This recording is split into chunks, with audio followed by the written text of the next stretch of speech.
নির্বাচন আচরণ বিধিমালা যেটা আছে সেখানে স্পষ্টভাবে উল্লেখ আছে যে আমরা যে নির্বাচনের জন্য যে মাইকিং বা লাউডস্পিকার ব্যবহার করতে পারবো সেটা করতে পারবো দুপুর 2টা থেকে রাত 8টা পর্যন্ত।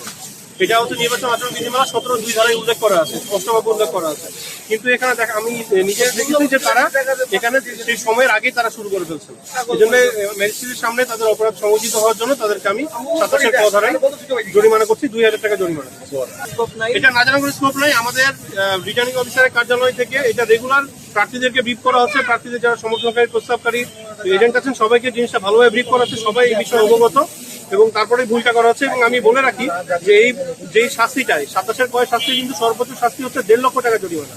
তো এখানে আমি যেটা করলাম সেটা একদমই সতর্কতামূলক 2000 টাকা জরিমানা, মানে এর চাইতে আসলে নিম্নে সতর্ক করা যায় না।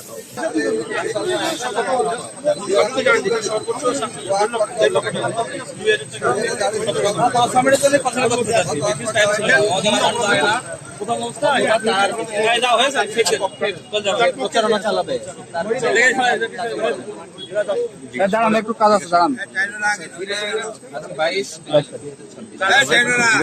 দাঁড়ান ভাই, তারা নিষেধ করার পরে সে করেনি, এটা আর কনসিডার করলে কি হতো? প্রথমে সেট করা যেত। শুরুতেই সতর্ক হলো না না, ঠিক আছে, হলো, সব ঠিক আছে।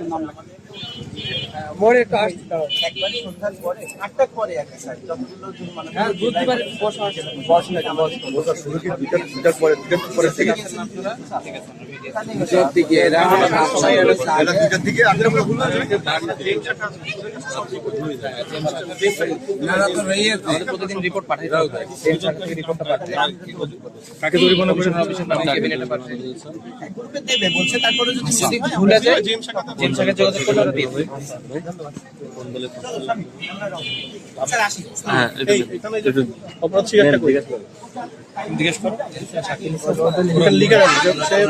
একটু যদি জানাতেন